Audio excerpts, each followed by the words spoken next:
말씀을 나누도록 하겠습니다. 만약에 기독교 신앙을 잘 알지 못하는 누군가가 여러분들에게 묻습니다. 혹시 어떤 성경, 그 성경 두껍던데 어떤 부분을 보면 기독교 신앙을 잘 알 수 있습니까? 라고 물어본다면 여러분들은 66권 성경 중에서 어떤 성경을 추천해 주시겠습니까? 우리가 사람이 다 다르고 하다 보니까는 여러 가지가 있을 수 있겠지만 둘째 가라면 서러운 말씀이 아마도 로마서라고 생각을 합니다. 로마서는 기독교 신앙의 본질을 잘 담은 편지로서 오랜 시간 성도들의 사랑을 받아왔습니다. 종교개혁의 불씨를 일으켰던 마틴 루터도 의인은 오직 믿음으로 말미암아 살리라 라는 로마서의 말씀을 보고서 복음의 자유를 누렸다고 합니다. 특히 로마서 말씀은 믿음으로 의롭다고 여겨진다라는 이신칭의의 말씀을 체계적으로 잘 기록해 놓았습니다. 그런데 바울 사도는 로마 교회에 편지를 보내면서 기독교 신앙에는 많은 유익한 메시지들이 있을 텐데 왜 굳이 유독 믿음으로 말미암는 의로움에 대해서 그렇게 집요하게 설명을 했던 걸까요? 기독교 신앙은 참 풍성합니다. 그 안에 많은 것이 담겨 있습니다. 그래서 하라고 하면 정말 많은 것들을 말할 수 있습니다. 그런데 바울 사도는 왜 굳이 이신칭의의 복음에 관해서 그렇게 유독 언급을 많이 했었을까요? 사랑하는 여러분, 로마서는 편지입니다. 백과사전이 아니라 편지입니다. 그때 그곳에 그 사람들에게 해야만 했었던 말을 적은 편지가 바로 로마서입니다. 기독교 교리가 무엇인지를 공부하라고 만든 학습서가 아니라 그 당시 로마 교회의 성도들이 지금 당장 들어야 할 말을 기록한 것이 바로 로마서였습니다. 도대체 그 당시 로마 교회는 무슨 일이 일어나고 있었고 로마 교회에게 이신칭의의 복음은 어떤 역할을 하길래 그렇게 중요하게 설명을 했던 걸까요? 오늘 읽은 본문 로마서 12장 1절 상반절을 보시면 이렇게 말씀합니다. 그러므로 형제들아 내가 하나님의 모든 자비하심으로 너희를 권하노니 라고 말씀합니다. 바로 여기가 핵심입니다. 다시 말해 로마서 1장부터 11장까지는 하나님의 자비에 관해서 설명했던 것입니다. 하나님의 자비가 어떤 것인지를 무려 11장에 걸쳐서 설명했던 것입니다. 단순히 하나님의 자비라고 하니까 하나님은 친절하시지, 따뜻하시지, 사랑이 많으시지 라는 그런 자비가 아니었습니다. 우리의 본성이나 우리의 성향과는 완전히 다른 하나님의 자비하심이 있었고 바울 사도는 이러한 하나님의 자비하심이 과연 무엇인지를 설명하는데 무려 성경 11장을 할애했던 것입니다. 그러니 우리 역시 하나님의 자비하심을 대충 이해해서는 안 됩니다. 아니 자비하다는 게 자비롭다는 게 따뜻하다는 거겠지, 친절하다는 거겠지 라고 그렇게 간단하게 넘겨서는 안 됩니다. 과연 어떠한 하나님의 자비하심인지를 우리는 자세히 들여다봐야 합니다. 당연히 그 당시 로마 교회도 하나님의 자비하심을 바르게 알아야 했습니다. 먼저 그때 로마 교회에 무슨 일이 일어나고 있었는지를 한번 보도록 하겠습니다. 사도행전 18장 1절에서 2절 말씀을 보겠습니다. 말씀은 이렇게 말씀합니다. 제가 읽겠습니다. 그 후에 바울이 아덴을 떠나 고린도에 이르러 아굴라라 하는 본도에서 난 유대인 한 사람을 만나니 글라우디오가 모든 유대인을 명하여 로마에서 떠나라 한 고로 그가 그 안에 브리스길라와 함께 이달리아로부터 새로 온지라 바울이 그들에게 가매라고 말씀합니다. 서기 약 50년경에 로마 황제 클라우디우스는 로마 본토에서 유대인들을 전부 다 추방시켜 버렸습니다. 왜 추방시켰는고 하니 이 유대인들끼리 그리스도가 누구인지에 대해서 아마 예수님이 그리스도가 맞냐 아니냐로 계속 싸우고 다투니까 그게 너무 시끄럽고 불편하니까 아예 그냥 유대인들을 다 추방해 버렸습니다. 그렇다면 로마 교회에는, 그 당시 로마에 있던 교회에는 어떤 일이 생기게 될까요? 유대인들이 로마에서 다 쫓겨나게 되면 그 당시 로마 교회에는 어떤 일이 일어나게 되었을까요? 오늘날에는 복음이 전 세계에 편만하게 전해져서 각양각색의 인종이 교회의 구성원을 이룹니다. 그러나 처음 교회가 형성될 때는 당연히 그렇지 않았습니다. 당연히 교회의 주축 멤버는 유대인이었습니다. 하나님께서는 이스라엘의 조상인 아브라함에게 후손을 약속하셨고, 이스라엘의 왕이었던 다윗과 같은 왕을 내가 다시 너희에게 주겠다라고 약속하셨으며, 마침내 이스라엘의 왕으로 예수님이 오셨습니다. 그러니 어느 곳이든 예수님을 믿는 공동체의 핵심 멤버는 유대인일 수밖에 없었습니다. 유대인의 역사였고 유대인에게 주신 약속이었기 때문에 교회의 주축 멤버는 당연히 유대인들일 수밖에 없었습니다. 당연히 로마 교회도 그랬겠죠. 그런데 로마 황제가 유대인들을 로마에서 다 추방해버리니까 유대인이 빠진 그 교회의 리더십에 이방인들이 채워지기 시작했습니다. 로마 교회의 리더십이 이방인으로 바뀌었습니다. 문제는 유대인들에게 일어나는 이러한 일들이, 이렇게 로마에서 추방당하고 교회에서 축출되는 이런 일들이 하나님의 심판 때문이라는 생각이 교회에 팽배해져 갔습니다. 그래, 그렇게 예수님을 못 알아보더니, 그렇게 예수님을 십자가에 못 박더니, 그래, 너희에게서는 이제 하나님의 은혜가 끝났지, 떠났지 라고 생각했습니다. 유대인에게 주셨던 그 은혜가 이제는 유대인이 아니라 이방인에게 주신다라고 생각했습니다. 사랑하는 여러분, 만약에 구미 사랑의 교회에서 앞장서서 봉사하고 헌신하던 사람이 갑자기 뜬금없이 자의가 아닌데도 먼 곳으로 옮겨졌다고 한번 생각해 보십시오. 그리고 새로운 사람이 그 자리를 차지하게 되었다고 생각해 보십시오.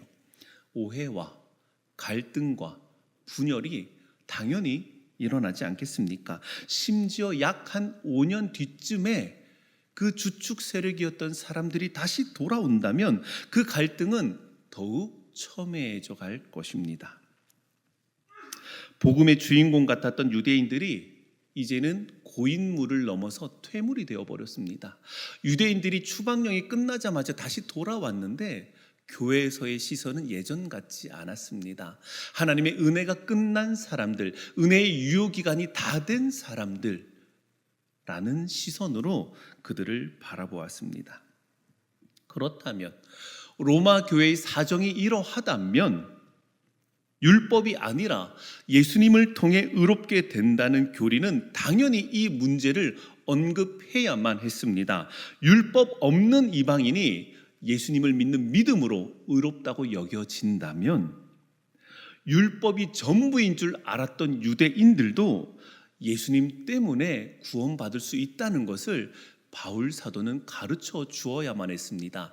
이방인들은 생각했습니다. 그래, 그렇게 잘난 척 하더니 율법이 있다고, 성전이 있다고, 하나님이 우리의 하나님이라고 그렇게 잘난 척 하더니 결국에는 너희가 하나님의 심판을 받았지라고 고소해 했습니다. 그런데 바울 사도는 알려주어야만 했습니다. 율법 없는 이방인 너희가 예수님 때문에 의롭다고 여기심을 받았다면 율법이 전부인 줄 알고 살았던 유대인들도 오직 예수님을 믿는 믿음으로 의롭다고 여겨진다고 알려주어야만 했습니다. 로마서 11장 1절에서 6절 말씀을 보겠습니다. 제가 읽겠습니다. 그러므로 내가 말하노니 하나님이 자기 백성을 버리셨느냐. 여기서 자기 백성이란 유대인들을 가리킵니다. 하나님이 자기 백성을 버리셨느냐. 그럴 수 없느니라. 나도 이스라엘이니요 아브라함의 씨에서 난 자요 베냐민 지파라. 하나님이 그 미리 아신 자기 백성을 버리지 아니하셨나니 너희가 성경이 엘리야를 가리켜 말한 것을 알지 못하느냐? 그가 이스라엘을 하나님께 고발하되 주여 그들이 주의 선지자들을 죽였으며 주의 제단들을 헐어버렸고 나만 남았는데 내 목숨도 찾나이다 하니 그에게 하신 대답이 무엇이냐? 내가 나를 위하여 바알에게 무릎을 꿇지 아니한 사람 7,000명을 남겨두었다 하셨으니 그런즉 이와 같이 지금도 은혜로 택하심을 따라 남은 자가 있느니라. 만일 은혜로 된 것이면 행위로 말미암지 않음이니 그렇지 않으면 은혜가 은혜되지 못하느니라 라고 말씀합니다. 율법 없는 이방인이 은혜로 구원을 얻었다면 율법 있는 유대인도 은혜로 구원을 얻습니다. 그러니 이방인을 무시하는 유대인도 문제이지만 유대인 성도를 경멸하는 이방인 성도도 바로 잡아야만 했습니다. 기독교 신앙의 핵심은 하나님과 나를 아는 것이고 그 다음은 나와 너를 바르게 이해하는 것입니다. 나도 은혜로 구원을 얻었으니 너도 은혜로 구원을 얻을 수 있음을 기꺼이 인정하는 것입니다. 유대인이 이방인을 받아들이며 이방인이 유대인을 받아들이는 것입니다. 하나님이 나에게만 자비를 베푸시는 것이 아니고 나와 너무 다르고 그래서 나는 인정하고 싶지 않은 너에게도 동일한 하나님의 자비가 있음을 아는 것입니다. 사랑하는 여러분, 물론 지금 우리 교회가 유대인과 이방인으로 나뉠 일은 없습니다. 그러나 오늘날에도 로마서의 말씀은 우리에게 여전히 유효합니다. 우리가 오직 예수님을 믿는 믿음으로 하나님과 화목해진다는 이신칭의의 교리는 여러분에게 무엇을 가르쳐 줍니까? 우리의 행위가 아니라 오직 믿음으로 의롭다고 여겨진다는 가르침은 여러분에게 무엇을 가르쳐 주고 있습니까? 맞습니다. 나의 행위나 나의 의를 의지하지 말고 예수님을 잘 믿어야겠다. 예수님께서 날 위해 죽으셨고 날 위해 다시 살아나셨음을 내가 잘 믿어야겠다. 맞습니다. 그러나 로마서에서 바울 사도가 이신칭의의 교리를 집요하게 가르쳤던 이유는 그것으로 자신이 아니라 타인을 바라보라는 것이었습니다. 이신칭의 교리로 나 자신을 들여다보는 건 좀 그만하고 그것으로 타인을 좀 바라보라는 것이었습니다. 특히 교회 안에서 다른 성도를 대할 때에 그가 하나님의 변함없고 다함없는 사랑을 받고 있는 존재로 여기라고 이신칭의를 가르쳤던 것입니다. 예수님께서 부활하신 후에 교회가 막 세워지기 시작할 때였습니다. 유대인들은 당연히 교회 안에 있는 이방인들을 들러리로 여겼습니다. 복음의 수혜자가 아니라 변두리 사람이라고 생각했습니다. 그때 성령께서는 베드로와 바울을 통해서 그렇지 않다고 적극적으로 개입하면서 알리셨습니다. 사도행전 11장 17절에서 18절은 이렇게 말씀합니다. 그런즉 하나님이 우리가, 여기서는 유대인인 베드로 일행을 가리킵니다. 우리가 주 예수 그리스도를 믿을 때에 주신 것과 같은 선물을 이방인인 그들에게도 주셨으니 유대인인 내가 누구이기에 하나님을 능히 맡겠느냐 하더라. 그들이 이 말을 듣고 잠잠하여 하나님께 영광을 돌려 이르되 그러면 하나님께서 이방인에게도 생명 얻는 회개를 주셨도다 하니라 라고 고백합니다. 처음에는 이방인은 당연히 교회의 구성원이 아니었습니다. 계속 그러니까 성령께서 적극적으로 개입해서 가르쳐 주셨습니다. 그렇지 않다고 이방인들도 엄연히 복음의 수혜자라고 그들을 직접 가르치셨습니다. 그렇다면 예수님을 십자가에 못 박고 율법만 자랑하던 유대인들은 어떻습니까? 그렇게 완악하니까 예수님도 못 알아봤으니까 그냥 버리면 됩니까? 로마서 11장 23절에서 24절을 세번역 성경으로 보겠습니다. 제가 읽겠습니다. 그러나 믿지 않았던 탓으로 잘려나갔던 가지들이, 유대인을 가리키는 것이겠죠. 그들이 믿게 되면 그 가지들도 접붙임을 받게 될 것입니다. 하나님께서는 그들을 다시 접붙이실 수 있습니다. 그대가 이방인인 그대가 본래의 돌 올리브 나무에서 잘려서 그 본성을 거슬러 참 올리브 나무의 접붙임을 받았다면 본래 붙어있던 이 가지들이 제 나무에 다시 접붙임을 받는 것이야 얼마나 더 쉬운 일이겠습니까? 라고 말씀합니다. 유대인의 무지와 완악함도 하나님의 약속과 그리스도의 은혜를 뒤집어 엎을 수 없었습니다. 돌 감람나무인 이방인도 오직 믿음으로 구원을 얻는다면 참 감람나무인 유대인 역시 오직 믿음으로 구원을 얻습니다. 요컨대 이방인을 교회의 구성원으로 받아들이는 유대인과 유대인을 교회의 구성원으로 인정하는 이방인들의 모임이 초대교회의 모습이었습니다. 그리고 이것이야말로 교회의 능력이자 교회의 아름다움이었습니다. 나에게만 자비를 베푸시는 것이 아니라 내가 전혀 인정할 수 없는 저들에게도 동일한 하나님의 자비가 베풀어진다는 것을 볼 수 있고 인정할 수 있고 적극적으로 받아들이는 것이 예수님을 따르는 교회의 모습이었습니다. 나 예수님 혼자 잘 믿으니까 내가 교회지, 그렇지 않았습니다. 그것을 넘어서 그래 나도 은혜로 값없이 의롭다함을 받았으니 그래 내 마음에는 들지 않는 너도 오직 예수님을 믿는 믿음으로 구원을 얻는 거지, 이것을 인정하며 받아들이는 것이 교회의 모습이었습니다.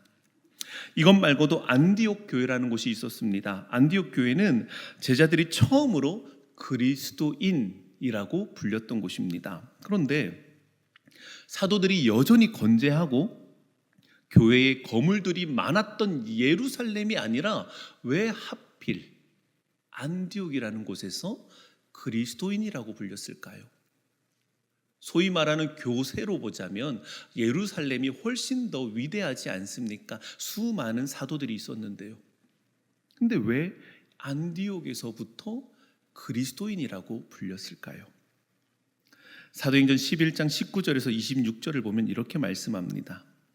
그때의 스데반의 일로 일어난 환난으로 말미암아 흩어진 자들이 베니게와 구브로와 안디옥까지 이르러 유대인에게만 말씀을 전하는데 그 중에 구브로와 구레네 몇 사람이 안디옥에 이르러 헬라인에게도 말하여 주 예수를 전파하니 주의 손이 그들과 함께 하심에 수많은 사람들이 믿고 주께 돌아오더라. 예루살렘 교회가 이 사람들의 소문을 듣고 바나바를 안디옥까지 보내니 그가 이르러 하나님의 은혜를 보고 기뻐하여 모든 사람에게 굳건한 마음으로 주와 함께 머물러 있으라 권하니 바나바는 착한 사람이요 성령과 믿음이 충만한 사람이라 이에 큰 무리가 주께 더하여지더라. 바나바가 사울을 찾으러 다소에 가서 만남에 안디옥에 데리고 와서 둘이 교회에 1년간 모여 있어 큰 무리를 가르쳤고 제자들이 안디옥에서 비로소 그리스도인이라 일컬음을 받게 되었더라 라고 말씀합니다.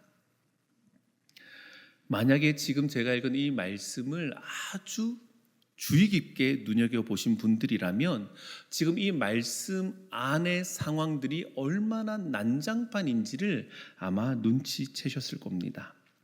지금 안디옥 교회의 모습이 어떤지 혹시 아십니까? 유대인과 이방인이 함께 복음을 나누고 있고 예수 믿는 자들을 핍박하던 바울이 예수님을 가르치고 있는 겁니다. 이거 지금 이상하지 않습니까? 유대인과 이방인이 혼재되어 있고 예수님을 믿는 자들을 핍박하던 바울이 도리어 예수님을 가리키는데 또 그것을 듣고 앉아 있습니다. 얼마나 난장판입니까? 이 얼마나 오합지졸 같습니까? 그런데 이것이 바로 교회의 아름다움이자 교회의 능력입니다. 세상은 그들을 그리스도인이라고 불렀습니다.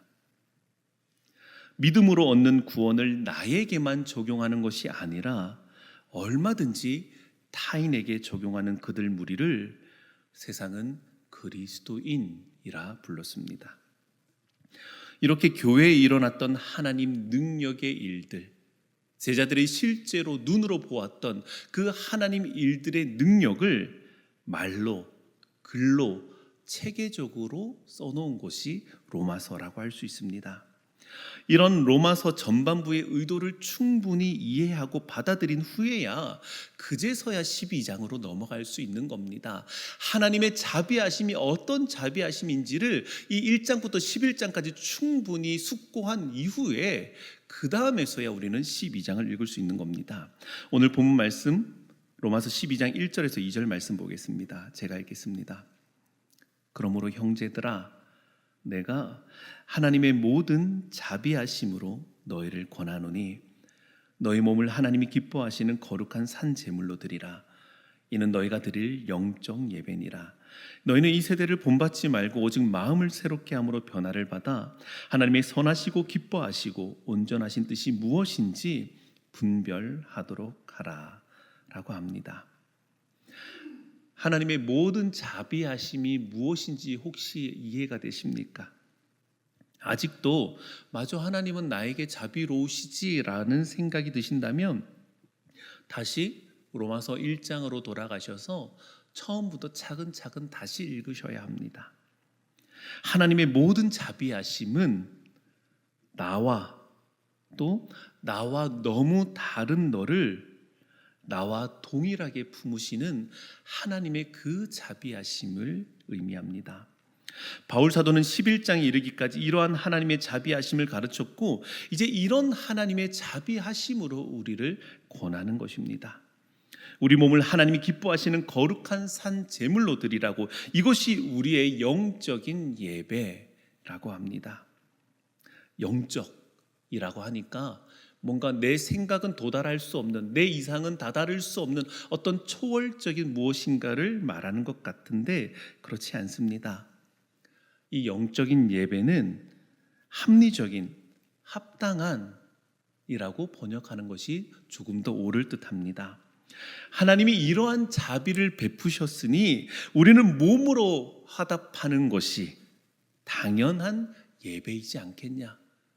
하나님이 우리에게 이러한 자비를 베푸셨는데 우리가 몸으로써 그 자비를 따라 살아가는 게 당연한 예배 아니겠냐라는 것이죠. 그래서 세번역 성경은 이것을 이렇게 번역했습니다. 세번역 성경으로 로마서 12장 1절을 보면, 형제자매 여러분, 그러므로 나는 하나님의 자비하심을 힘입어 여러분에게 권합니다. 여러분의 몸을 하나님께서 기뻐하실 거룩한 산 제물로 드리십시오. 이것이 여러분이 드릴 합당한 예배입니다 라고 말씀합니다. 사랑하는 여러분, 몸을 산제물로 드리는 게 뭘 가리키는 겁니까? 이 말씀 많이 들어보셨고 많이 암송하기도 하실 텐데 몸을 산제물로 드리라는 게 뭘 의미하는 걸까요? 이 세대를 본받지 않는 것이 도대체 어떤 것을 본받지 않는 것이고, 하나님의 선하시고 기뻐하시고 온전하신 뜻은 과연 무엇을 가리키는 겁니까? 우리는 거룩한 문구에 속지 말아야 합니다. 무턱대고 감탄하지 말고 그것이 무엇인지를 캐물어야 합니다. 만약에 우리가 가진 신앙이 가볍다 라고 느껴진다면 어쩌면 그것은 거룩한 용어의 남발 때문인지도 모르겠습니다. 무엇을 믿는지는 확인하지 않고 믿음만 있다 라고 하면 넘어가고, 예수님이 어떤 분이신지 무슨 일을 하셨는지도 모르면서 예수 이름만 주문처럼 외우는 경우가 우리에게 가끔 있지 않습니까? 우리는 캐물어야 합니다. 바울 사도는 이러한 하나님의 자비하심을 따라 몸으로 살아가는 우리의 삶이 무엇인지를 그 뒤에서 분명히 알려주고 있기 때문입니다. 그 뒤에 나오는 3절에서 5절 말씀을 보겠습니다. 내게 주신 은혜로 말미암아 너희 각 사람에게 말하노니 마땅히 생각할 그 이상의 생각을 품지 말고 오직 하나님께서 각 사람에게 나누어 주신 믿음의 분량대로 지혜롭게 생각하라. 우리가 한 몸에 많은 지체를 가졌으나 모든 지체가 같은 기능을 가진 것이 아니니 이와 같이 우리 많은 사람이 그리스도 안에서 한 몸이 되어 서로 지체가 되었느니라 라고 말씀합니다.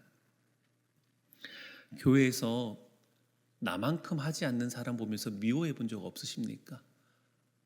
아니 무슨 신앙생활을 하면서 저렇게밖에 못해, 답답해 해본 적 없으십니까? 교회에서 나만큼 일을 하지 않는 누군가를 보면서 속에 분노가 치밀었던 적은 없으십니까?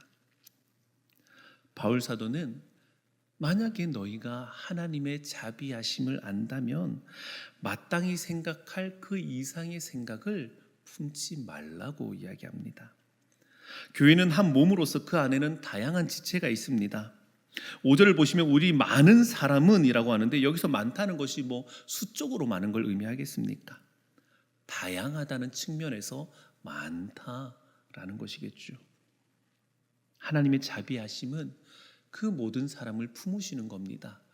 그 넓으신 자비 때문에 나도 이 안에 있는 거고, 그렇다면 그 사람도 저 사람도 그 자비로 이 자리에 있는 것입니다. 교회 안에서 우리는 하나님께서 나눠주신 각각의 분량의 믿음을 가지고 있으니 지혜롭게 서로 수용하고 받아들이라고 합니다. 그 뒤 10절에서 13절은 또 뭐라고 얘기합니까? 형제를 사랑하여 서로 우애하고 존경하기를 서로 먼저 하며 부지런하여 게으르지 말고 열심을 품고 주를 섬기라. 소망 중에 즐거워하며 환난 중에 참으며 기도에 항상 힘쓰며 성도들의 쓸 것을 공급하며 손 대접하기를 힘쓰라 라고 합니다. 형제 사랑하고 우애하고 존경하기를 서로 먼저 하라고 합니다. 서로 쓸 것을 공급하며 손님 대접하기를 힘쓰라고 합니다. 이처럼 우리 몸을 거룩한 산 제물로 드리라 라는 이 추상적인 말은 타인을, 특히 교회 안에 다른 성도를 대하는 태도를 통하여서 우리 눈앞에 현실이 되어 갑니다. 우리 몸을 거룩한 산 제물로 드리라는 추상적인 말은 우리가 다른 성도를 대하는 태도를 통하여서 우리 눈앞에 현실로 드러나기 시작합니다. 그 뒤에 나오는 로마서 13장, 14장, 15장 전부 하나님의 자비하심을 따라 타인을 대하는 태도를 말씀하고 있습니다. 당연합니다. 로마 교회 이방인들은 하나님의 자비가 유대인들에게서는 떠났다고 생각했기 때문입니다. 그러나 그렇지 않습니다. 그렇지 않습니다. 사망이나 생명이나 천사들이나 권세자들이나 현재일이나 장래일이나 능력이나 기품이나 높음이나 다른 어떤 피조물이라도 우리 주 그리스도 예수 안에 있는 하나님의 사랑에서 우리를 떼어놓을 수는 없기 때문입니다. 부르신 은혜만큼이나 지키고 보존하시는 은혜로 우리 모두를 붙들고 계십니다. 남을 볼 때 그렇게 생각할 수 있죠. 저 사람 은혜의 유효기간이 끝난 것 같다. 예전에는 그렇게 열심히 하더니 은혜 충만해서 살더니 배터리가 방전된 것처럼 이제 은혜가 다 떨어졌구나. 혹은 그 시선을 나를 볼 수도 있습니다. 그래서 우리는 주눅들고 위축됩니다.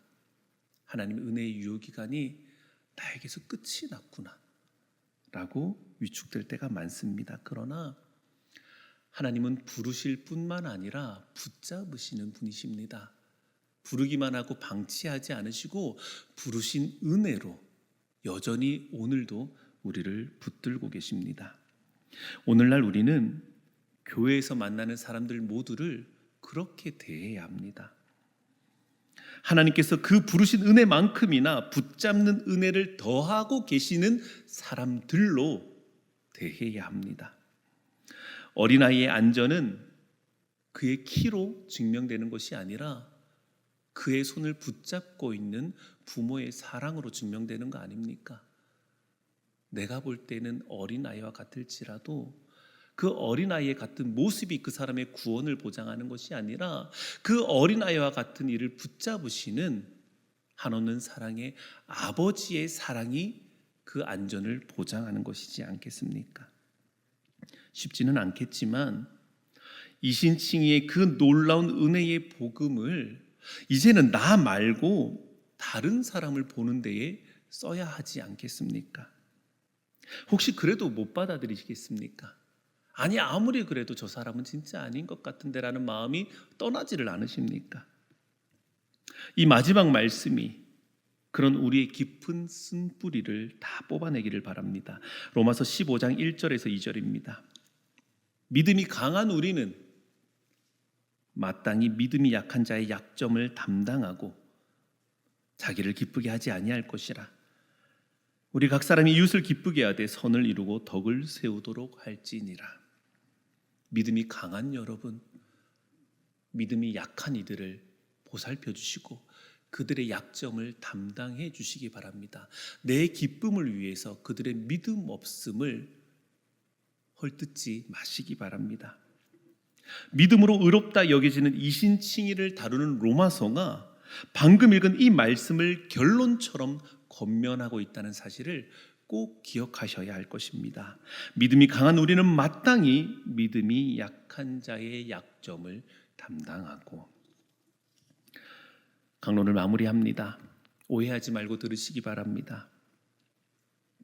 하나님과 나만 아는 사람만큼 교회에 해로운 사람이 없습니다. 하나님과 나만 아는 사람만큼 교회에 해로운 사람이 없습니다. 그는 이방인을 무시하는 유대인과 같고 유대인을 경멸하는 이방인과 같기 때문입니다. 그러나 예수님을 믿고 따르는 그리스도인은 하나님과 나를 아는 만큼이나 너와 하나님도 잘 압니다. 충분히 압니다. 특히 교회 안에서 다른 성도들을 볼 때 그들의 외모나 성격, 행동보다는 그럼에도 불구하고 여전히 버리지 않으시고 신실하게 약속을 지켜가시는 하나님의 자비하심을 먼저 볼 줄 알아야 합니다. 신앙의 깊이란 그런 겁니다. 나 자신의 내면으로 파고들어서 홀로 고고하게 우아하게 서 있는 것이 아닙니다. 하나님의 자비하심이 얼마나 두루두루 넓고 깊은지를 알아가는 것이 신앙의 깊이입니다. 우리가 언젠가 천국에서 만나게 될 때 서로를 보면서 뭐라고 하겠습니까? 이 땅에서 살면서 행했던 이루었던 업적들로 서로를 치하하겠습니까? 아닐 겁니다. 우리는 서로를 보면서 하나님의 자비로우신 큰 은혜를 값없이 받은 자여, 이 말 말고는 서로를 부를 게 뭐가 있겠습니까? 하나님의 자비하신 은혜를 값없이 받은 자여 라는 것 말고 우리가 서로를 부를 말이 뭐가 있겠습니까? 우리는 그날을 지금부터 준비해야 합니다. 지금부터 서로를 볼 때에 하나님의 지극한 은혜를 받은 자로 대하는 시선을 연습해야 합니다. 그것이 바로 오늘 본문에서 말한 이 세대를 본받지 말고 마음을 새롭게 함으로 변화를 받아 하나님의 선하시고 기뻐하시고 온전하신 뜻을 분별하라는 것을 따르는 성도의 모습입니다.